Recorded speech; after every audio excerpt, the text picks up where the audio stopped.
네, 오늘 함께 나누실 말씀은 구약성경 출애굽기 20장 16절 말씀입니다.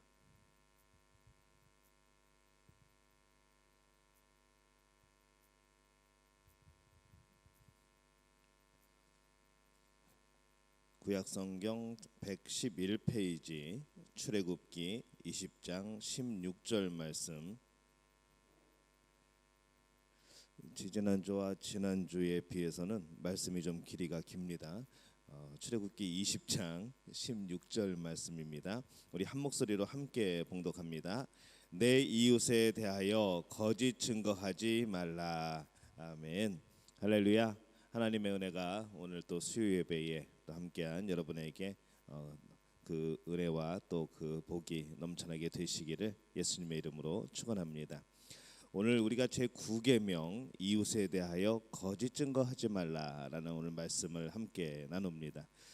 우리는 이 거짓말이 너무나도 많은 그런 시대에 살고 있죠. 거짓말하는 것이 내 이익을 위해서 거짓말하는 것이 전혀 이상하지도 않고 전혀 흠이 되지도 않는 우리는 그런 시대에 살아가고 있습니다. 이 바울이 말세 사람들의 특징을 말하는 가운데에 디모데후서 3장 13절에 보면은 이렇게 말씀을 하죠. 악한 사람들과 속이는 자들은 더욱 악하여져서 속이기도 하고 속기도 하나니 이렇게 말씀을 합니다. 요즘에 살아가는 사람들이 다 그런 것이죠. 악한 사람들과 속이는 자들은 더욱더 악하여지고 속이기도 하고 또 자기들끼리 속기도 하고 우리가 지금 사는 세상이 그런 세상입니다. 이 성도의 가장 핵심적인 윤리의 덕목 가운데서 하나는 바로 정직이죠. 근데 이 정직은 바로 사람 앞에서의 정직이기도 하지만은 하나님 앞에서의 정직이기도 합니다. 이 하나님은 신실하신 분입니다. 정직하신 분이죠. 동시에 하나님과 교제하는 그 백성들 역시 바로 하나님의 그런 성품을 물려받은 바로 그런 정직한 사람, 또 거룩한 사람이 되어야 되는 겁니다. 그래서 하나님의 자녀들의 인격적인 특성이 하나가 또 정직이 되는 것이죠. 우리가 이 계명의 의미를 살펴보면은 오늘 우리가 함께 나눈 이 제9계명은 이웃의 명예에 대한 계명입니다. 이웃의 명예에 대한 계명. 이 계명은 단순히 거짓말하지 말라 이 계명만을 말하는 것이 아니라는 것이죠. 이웃에 대하여 거짓 증거하지 말라라고 함으로써 훨씬 더 거짓 증거 외에도 훨씬 더 포괄된 구체적인 그런 의미를 우리에게 주고 있습니다.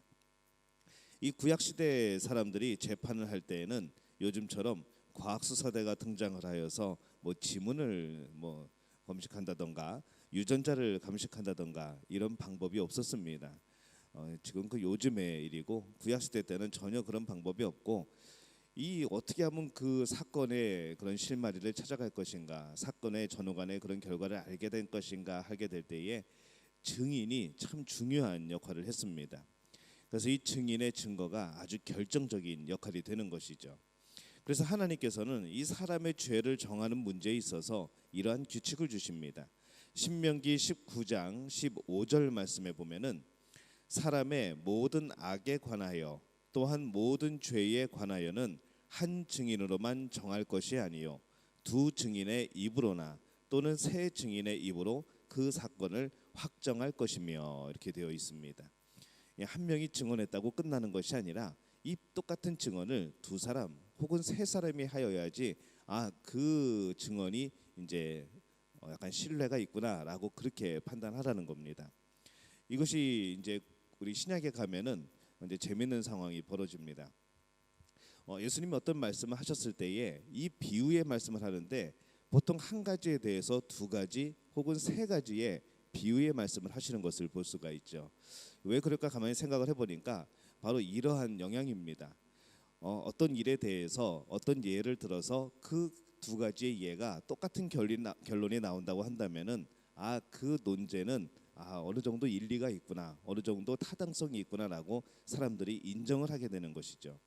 그래서 이 예수님의 그런 비유의 그런 말씀들을 듣고 또 이 바울이 사람 이제 복음을 전파할 때에 여러 가지 그런 예를 들면서 말하는 것을 보게 될 때에 꼭 두세 가지 이상의 예를 듭니다. 한 가지 사건에 대해서 그러면 그것이 정말로 타당성이 있구나라고 인정을 하게 되는 것이죠.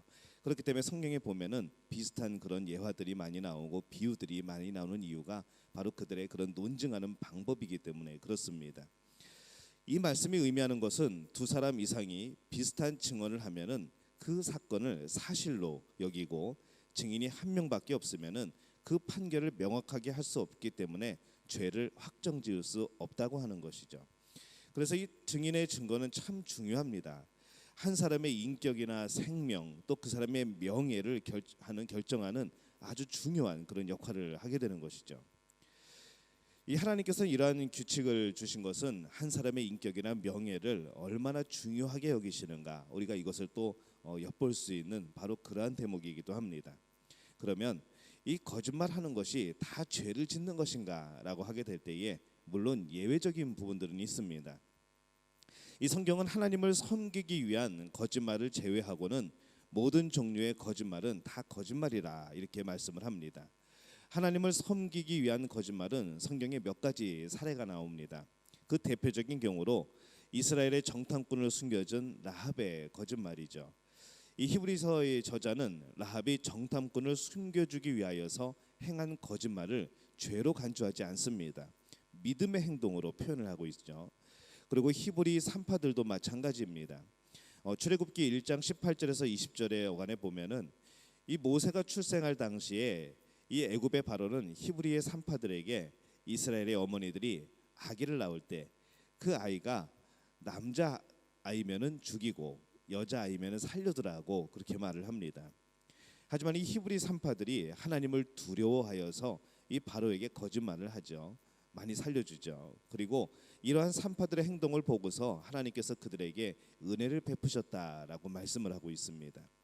그래서 우리는 이 거짓말에 대해서 결론을 내릴 수 있는 것은 하나님의 말씀을 순종하고 섬기기 위한 거짓말이라고 한다면은 그것은 죄가 아니라는 것이죠. 자, 근데 문제가 생깁니다.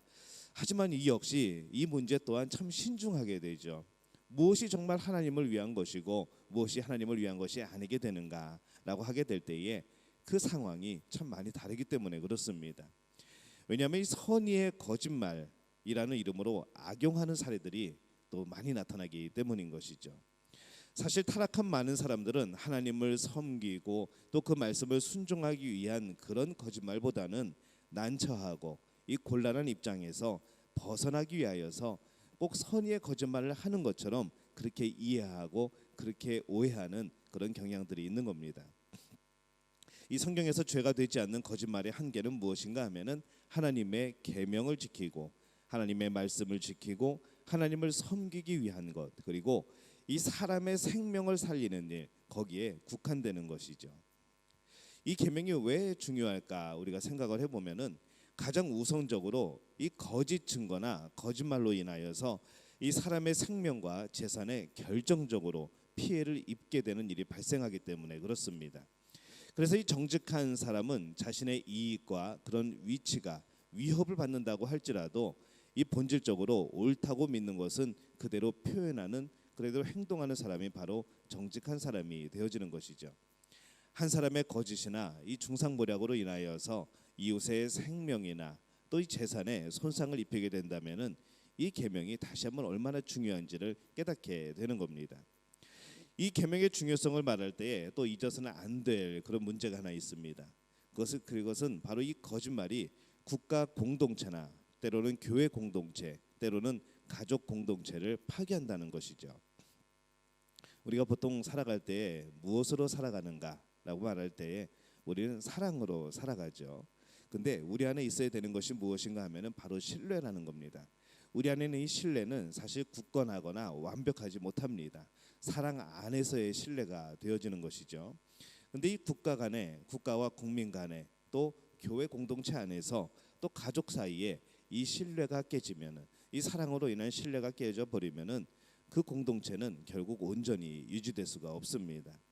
신명기 19장 16절에서 20절을 말씀해 보면은 만일 위증하는 자가 있어 어떤 사람이 악을 행하였다고 말하면 그 논쟁하는 쌍방이 같이 하나님 앞에 나아가 그 당시에 제사장 앞에 설 것이요 재판장은 자세히 조사하여 그 증인이 거짓 증거하여 그 형제를 거짓으로 모함한 것이 판명되면 그가 그의 형제에게 행하려고 꾀한 그대로 그에게 행하여 너희 중에서 악을 제하라. 그리하면 그 남은 자들이 듣고 두려워하여 다시는 그런 악을 너희 중에서 행하지 아니하리라. 이렇게 말씀을 합니다. 이 말씀은 사실 굉장히 두려운 말씀이죠. 만약에 거짓 증거를 하여서 그 사람을 죽이려고 했다 하면은 그 꾀를 낸 그 사람은 똑같이 해주라는 겁니다. 무엇을 빼앗으려고 했다고 한다면, 무엇을 속이려고 했다면, 무엇을 가로채려고 했다면 그대로 하라는 것이죠. 그리고 그것을 보면서 많은 사람들이 그것을 보면 두려워하게 하라라고 말씀을 합니다. 왜냐하면 그 거짓말은 그 공동체에 치명적인 그런 손상을 주기 때문에 그렇습니다. 그렇기 때문에 참 엄하게 처벌할 것을 성경은 말씀하고 있습니다. 또 이 사도 바울은 에베소 교회에 편지하는 글에서 이렇게 말씀을 합니다. 에베소서 4장 25절에 보면은 그런즉 거짓을 버리고 각각 그 이웃으로 더불어 참된 것을 말하라. 이는 우리가 서로 지체가 됨이니라. 이렇게 말씀을 합니다. 여기에 거짓말을 하지 않고 진실을 말해야 되는 이유가 무엇인가라고 하게 될 때에 그 이유는 이는 우리가 서로 지체가 됨이라. 이렇게 말씀을 하는 것이죠. 이 우리가 서로 지체가 됨이니라. 우리는 전체적으로 하나인데 하나의 유기적으로 연결되어 있는 그런 몸인데 우리 한 군데가 어긋나면은 그것은 전체 몸에 아픔이 된다는 것이죠. 만약에 어떤 사람이 진실을 버리고 거짓말을 한다면 그것은 그 공동체의 교제를 무너뜨린다는 겁니다. 그래서 우리 성도들은 항상 거짓을 버리고 또 진실을 말하기 위해서 힘써야 할 필요가 있습니다. 사람의 혀는 많은 선을 말하는 도구가 될 수도 있고 그 반대로 무수한 악을 말하는 도구가 될 수도 있는 것이죠. 특히 다른 사람의 명예나 위치, 재산에 손상을 입히기 위해서 중상하는 말은 절대로 해서는 안 될 겁니다. 고린도전서 13장 6절에서 바울은 이렇게 말씀합니다. 불의를 기뻐하지 아니하며 진리와 함께 기뻐하고 이렇게 말씀을 하죠. 그 사랑의 그런 말씀을 하는 가운데 이 말씀을 주시는데 우리는 가끔 거꾸로 살아갈 때가 있습니다. 진리를 기뻐하지 아니하고 불의와 함께 기뻐하고 요즘 사람들의 그런 모습이 이런 모습이 아닐까라는 생각을 해보는 것이죠. 근데 참 재미있는 것은 뭔가 하면은 우리가 생각하고 있는 진리와 불의 그리고 이 세상 사람들이 살아가고 생각하는 가치를 매기는 진리와 불의가 다르다는 겁니다. 그들이 볼 때는 우리들이 참 불의한 자들일 수도 있는 것이죠. 어리석은 자들일 수 있는 겁니다. 우리가 볼 때는 그들이 참 불의한 죄를 행하고 있는 것이죠. 진리도 마찬가지입니다. 그들이 믿고 있는 진리는 그냥 황금 만능주의, 물질 만능주의 그런 것이죠. 변하지 않는 이 세상의 가치, 내가 가져야 산다는 것, 내가 올라서야 산다는 것. 하지만 우리가 알고 있는 진리는 그것이 아니라 하나님 안에서 우리는 함께 누리고 하나님 안에서 기뻐하고 하나님을 주인으로 모시고 살아가는 그 모습이 우리가 생각하는 진리의 삶인 겁니다. 그래서 우리가 생각하는 것과 세상이 생각하는 것이 다릅니다. 불의를 기뻐하지 아니하고 진리와 함께 기뻐하고 이것이 바로 천국의 백성들의 그런 삶의 모습인 줄로 믿습니다. 그래서 진리와 함께 기뻐하는 사람은 사실은 모든 사실을 다 말하지는 않습니다. 사랑은 이웃의 좋지 않은 이야기를 말하지 않고 참고 덮어주는 것이죠. 우리는 이 사람의 명예를 손상시키려는 목적으로 진실이라고 할지라도 해서는 안 될 그런 말들이 있습니다. 우리는 이 말을 할 때 순수하고 정확하게 사용해야 되는 것이죠. 말이라는 것이 올바르게 사용될 때에는 다른 사람들을 사랑하는 그런 봉사의 방법이 될 수 있습니다. 하지만은 그 말이라는 것이 올바르지 않게 사용하게 될 때는 그것은 무기가 되어버리는 것이죠. 그래서 시편 141편 3절에서 이 저자가 이렇게 기도를 합니다. 여호와여 내 입에 파수꾼을 세우시고 내 입술의 문을 지키소서 이렇게 말씀을 하죠. 말이 많으면은 실수가 많아지게 됩니다. 또 말이 적으면은 오해를 사게 마련이죠. 참 이게 어렵습니다.